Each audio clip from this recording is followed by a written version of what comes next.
Hello, everyone. Welcome to our Marine Infrastructure Live podcast. This is our season 2, episode 10. Glad to have you here with us. So, today I thought because we are approaching the Christmas and holiday season, I'll maybe try to make this thing a little bit light. And I thought, at least, especially maybe for some of you who are the younger audience watching these podcasts, you're wondering what my life is like and what kind of how I spend my days. So I thought I'd take you through my trips of last week that involved looking at a few different jobs and just kind of see where how that whole thing went. So let's let's start looking at these. Uh, a couple of the jobs that I went to look at. So it was a pretty busy week, actually. I spent, um, uh, 4 nights in 3 different states. So I started on last Sunday, went from Tucson to Dallas, Dallas to North to Raleigh, Durham in North Carolina, where I was going to go. Then I had to drive 3 hours to this coastal place that I looked at a job that this was a job for repair of a corroded slab that we will look at.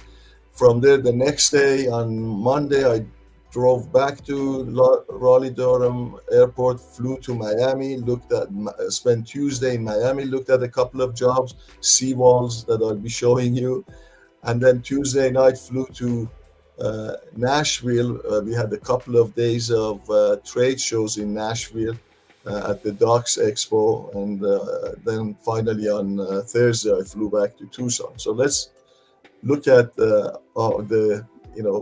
what we were doing in these different places. Uh, One of the jobs that we were looking at, this was about repair of a corroded slab. There are, as you know, these can happen in so many different projects. It could be a building. In this case, this was a coastal building. In fact, let me show you. I had made a little video of. Let's quickly watch this thing together. See what. Good morning. I came to North Carolina last night to look at this project that we are working on, strengthening some of the slabs that are badly corroded with our new Spire Plus panels. Beautiful setting, right oceanfront property, and some of the rooms on the lower level, just because of all of the salt spray here, they were badly corroded, and they were pre-stressed concrete planks, and so or spandex, so we're strengthening those at the same time. So maybe I'll walk you down there and show you what it looks like.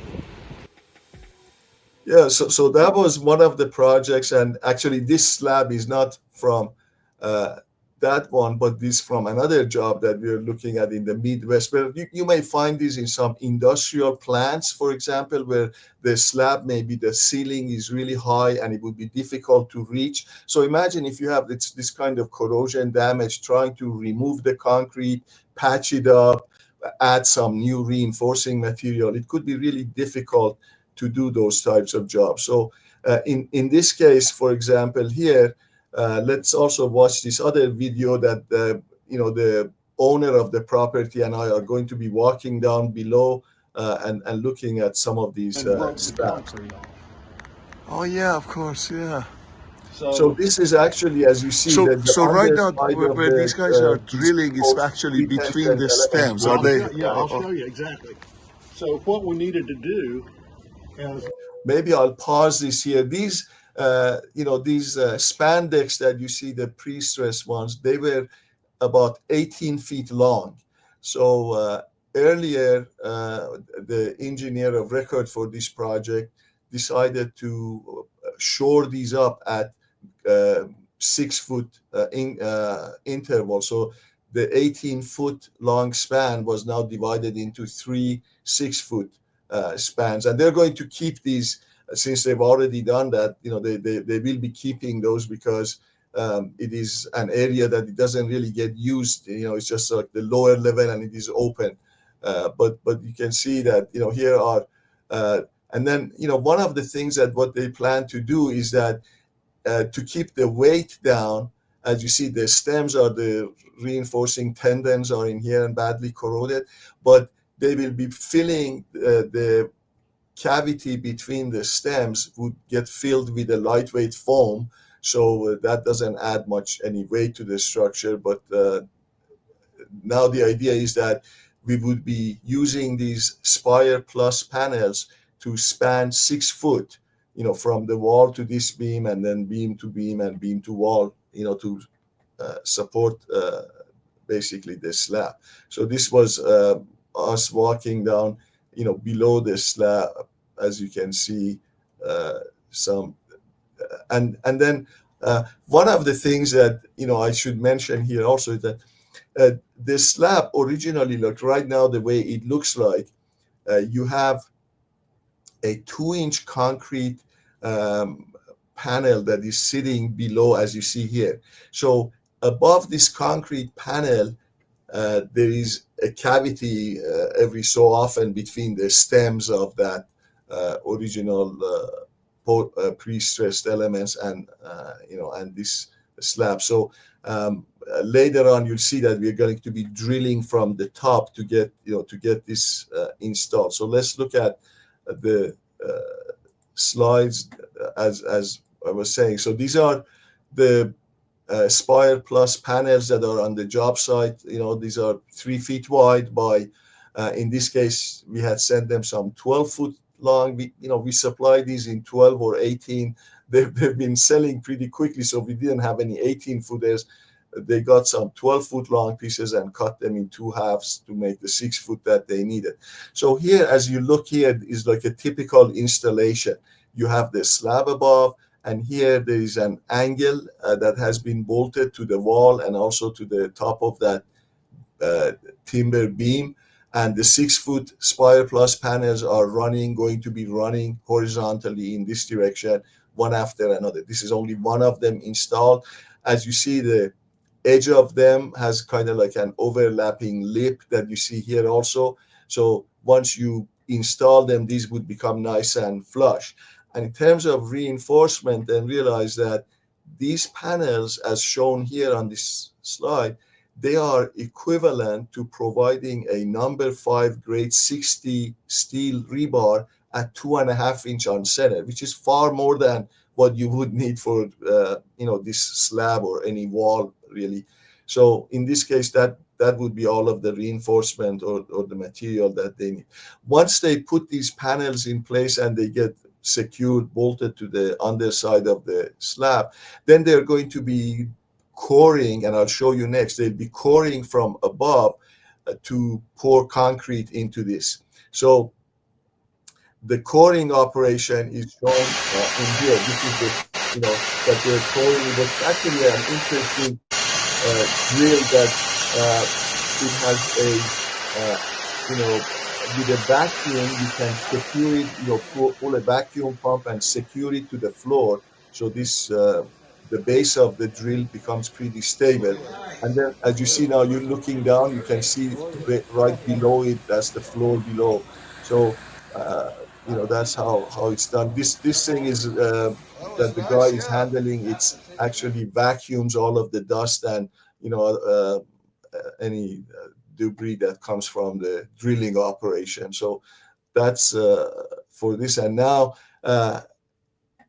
if I let me show you going back to the slides here. So once the drilling is done, then they insert a PVC pipe through that hole, because you don't since they're going to be introducing the grout from above, they don't want that grout to flow in the cavities between the stems of these the planks that they have there. So the sleeve that they put in here, this pipe, is going to make sure that the concrete doesn't go anywhere except between the Spire Plus panels and the bottom of that slab. Okay, so that's basically what they've done for this project.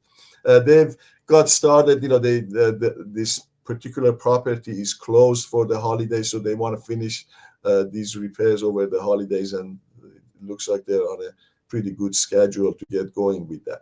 The next thing though, so then my next, the next day I drove from there to, drove to the, Monday night to the airport 3 hours, and then from there flew to Miami. So this is Tuesday. I went to look at this. One of the projects that we are doing is at the city of Weston, and this is for the flood control district. And this video actually shows you what the whole thing is, what this whole thing looks like. Hurricanes, tropical storms, and even severe thunderstorms can produce tremendous amounts of rain, which can cause streets to flood and overwhelm the city's drainage infrastructure. The city of Weston is constantly monitoring approaching weather events and has plans in place to manage stormwater flooding. Days of exceptional rainfall can produce higher than normal lake levels. If rainfall into the system exceeds what can be immediately removed, the lakes were designed to hold excess water until it can be pumped out. In addition to the lakes, roadways and swales are a part of the excess water retention system. Lakes throughout each community are owned and maintained by the city and divided into two separate basins, Indian Trace and Bonaventure. The lakes are part of an overall drainage system and were built to accommodate and store excess rainwater. Therefore, at times, lake levels will rise when rainwater from communities drain into the lakes.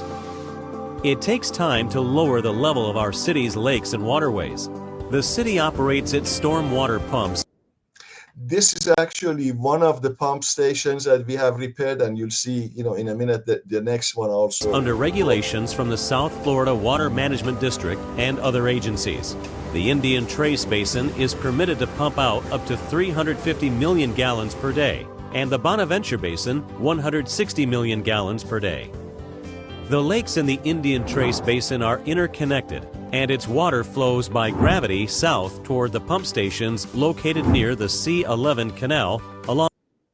Okay, so these two pump stations that you see where I have my pointer, one here and one on this side, these are the two that we repaired. There are also, water also for the other district flows north and goes to a couple of other pump stations up there that, maybe we are not, so concerned about that, at least, at this time. So let me just go back to the video of what,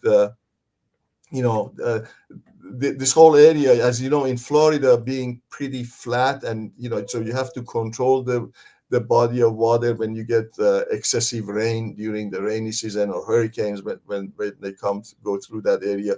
So they've built this network of lakes in that area, which is altogether is about 2,200 acres of lake in that town of Weston. And the pump station, there are actually 5 of them. So these 2 on the south are the ones that we are repairing, and then the other 3 up there that I guess they're in decent shape, or they don't require any repairs yet. So in one of these, some of these pump stations, they had such severe loss of cross section in these sheet piles that, as you can see here, you can see through them. Of course, maybe one would look at an option of driving a new sheet pile, but in these cases where you have a building or the pump station above it, that option is not feasible to drive anything new. So the way that we were repairing these were in some cases, like this location, where you have access on both sides, we would sandwich the deteriorated pile between 2 sheets of Spire Plus. Or in cases where there is soil behind it, we would just put the panels in front of it. And you'll see in here how the installation goes. So typical installation of these panels, you would, if it is a steel sheet pile like this here, you would, with a torch, you cut a small hole, and we have these all thread bars that are bent like a J-bolt. You hook the J-bolt behind, through that hook behind that, so that gives you the pull force that you need, the tension force that is needed. Then these Spire Plus panels are installed in front of that deteriorated wall and connect it through these J bolts or all threads, basically. We also have, and I'll show you later, but we have these 3-inch by 3-inch square washers that are made of the same fiberglass and the same color. So they would go on top of it, and they won't corrode and look pretty good too. Then, if needed, you would put some strong backs over the wall so that during the placement of the grout, you don't have excessive deflection, and then the grouting takes place. So here are, you can see the what I was talking about, the strong backs, these with like 2x4s are put in the back of the wall. These are temporary and they would be removed later. But I also wanted you to see that this is like that wall that you saw, was that portion of it that was so severely corroded and sections of it missing, and here it is being repaired right below it. You see that in this case, we have the panel both on this face and the back face, so we are sandwiching the wall. But the panels can be cut easily in the field to kind of follow the areas that need to be repaired. So here, for example, you have this big steel base placed for the pump that is coming out, as you see here. So the panels can be trimmed to just go around that, and that's a nice feature that can be used in the field. So this is, actually in that video they were showing that that was that pump station that was operating in that video that we just saw. Here you're looking at the south side of it as the water comes, would be coming out this way, would be pumped this way. The back side of it, which is on this side, this is the lake size that collects the water. So again, as you look here, you see that we have all of the panels in place, and the strong backs have been installed and now ready for the pumping operations. So the other thing that actually, before I show this, let me just show you the pumping operation, how it is done. So usually we would bring the concrete with the or grout with a truck like that. It is, and it is put through that pump, and with the hose it goes back to. We have these grout ports that you see, and I'll show you in the next slide. But this hose from the pump gets connected to those grout ports, and that's how the concrete gets pumped. And then you look at this one, for example. Here, the guys I'm gonna pump it they're one time so I can pumping get a this little squirt out. until they see the Pump it grout one time. coming off of the top of it. Stop. Then that's that they know that they have got it enough in there, so that's how that they stop. And as you can see, the grout is fairly flowable, so it can easily pass, go to the points where you're doing the repair. A couple of other things that I wanted to point out to you in this slide is that, again, if you look, these panels, they can be cut easily. Here, for example, they had two steel beams that are protruding coming out of each of these walls. I think this is a part of something that gets later on connected to it, maybe a screen or something. So they Spire Plus panels, again, they're cut in the field to just allow that opening. The other thing, here you see we have these 90-degree shapes with the same exact material and color, that these can be put at the corners, so you can make a, like a box shape if needed. You also see in the lower right here, this is one of those, 3-inch by 3-inch square washers that I was talking before about. And here is a grout port. This grout port is, we are in this year in 2025, actually, we will be introducing our own new grout ports, which are a lot smaller and also the same color as the panel. So because these are going to be staying in place, that would be a lot better looking and, for these applications. So that's for this one. And then we have a this quick video that shows you, we now have also these, once you can cut the end of that all thread, and then you take, we have these caps that you put a little bit of epoxy in here and press it back on top of that. Again, the same color, it seals it, so the end of your all thread is not subjected to seeing any moisture after that either. So these are a couple of things to keep in mind for this application. And again, so the benefits of this system is that, this can be done underwater without any cofferdams. You have a very durable repair that there are, these panels don't corrode, so they last virtually forever. And you're encapsulating the sheet pile, which means you're basically preventing it from exposure to moisture or oxygen. So you would prolong, the service life of it significantly by stopping the corrosion pretty much. And also it obviously it adds a lot of strength. So the next project, that I looked at in Florida, this is in Miami. I won't tell you exactly the site where it is, but this is a seawall that is about 60, 70 to 70 years old and corroded. At some point in the many years ago, they had put a concrete fascia on some parts of it, but the other parts of it are not covered by anything and just corroded.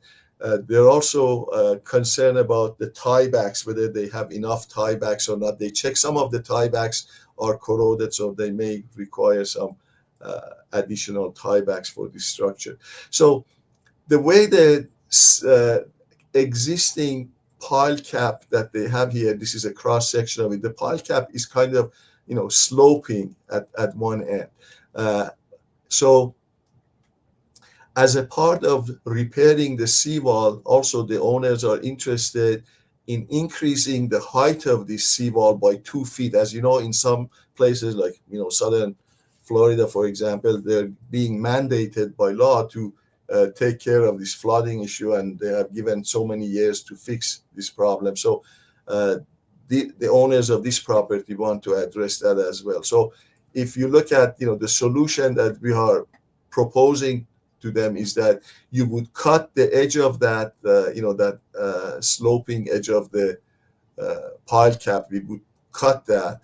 Then we will place these on the seaside. We would install the Spire Plus panels that go all the way to the bottom of the sea, and then they come up and 2-3 feet extension above the current pile cap, if that's what we want. We would put another shorter one about 2-3 feet tall in front of it and sand it, bolt these together with through bolts, and then the annular space between the panels and the seawall, as well as that annular space between the two pieces above, these get all filled with concrete. So we have now addressed not only the fixing of the bottom portion of it, which is corroded, but also have extended this to a height of 2 feet, for example, to address their concern about rising sea level.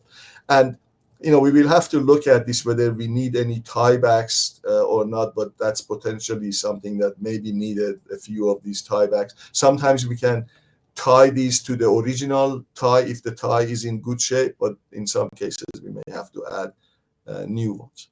So that was the Tuesday event. I looked at those two job sites in Florida, the new seawall to be built and the repair project that is ongoing that we are doing. And then Tuesday night, I went to Docks Expo, that as a part of my activities, which I really enjoy, is to go to these various trade shows and meet our clients. So this Docks Expo is one that focuses on, obviously, docks and marinas. It was their 10th anniversary this year, and it was in Nashville on Wednesday, the 11th, and Thursday, the 12th. So I put the schedule of the conference there today. They have a few different talks. I have spoken at this conference in the years past about some of our marine repair solutions, but they have different topics about management of marinas, electrical design of, electrical concerns or fire safety, all kinds of issues, as well as, structural repair and maintenance of their own infrastructure. So that was it. And of course, we had our own booth there. So this was our booth. We usually, have the banners to show our type of projects and repairs that we do for our Pilmedic, Spire Plus, Spire, as well as our Forma 2. And then samples of these products are also there. So for if you ever happen to come to any of our trade shows, you'll get to look at these products and touch and feel them and play with them and see how they perform or behave, when you hold them. So that was kind of a quick rundown of my last week in action, and it was. I thought maybe it was interesting to show you that the variety of projects that this Aspire Plus product can be used on also. So I don't know if if there are anybody that has any questions, maybe you can post them there. We have a few minutes to answer your questions. Yeah, I see. Ozer, thank you. He's saying that, great fine details. Thank you. I appreciate it. Uh, yeah.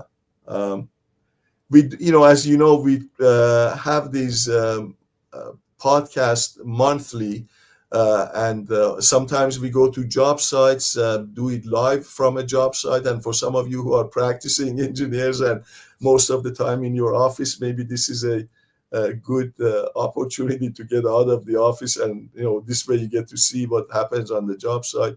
Uh, and there are times that I try to stay away from making it too technical and wear my professorial hat. I don't like to do that. I want this to be more practical oriented, talking about, some details and challenges that you may run into in the field. So if any of you also have some suggestions for topics that you would like us cover in the future, please email it to me, and we'll be happy to consider those for future episodes. And thanks for these two friends who have questions. I appreciate you liking the the podcast. And with that, I think, since we're almost getting close to the end of our time, I thank you for your attention and wish you a great holiday season and a happy new year. And looking forward to seeing you next year at the future uh, episodes of this podcast. All right. Thank you so much. Have a wonderful day, everyone.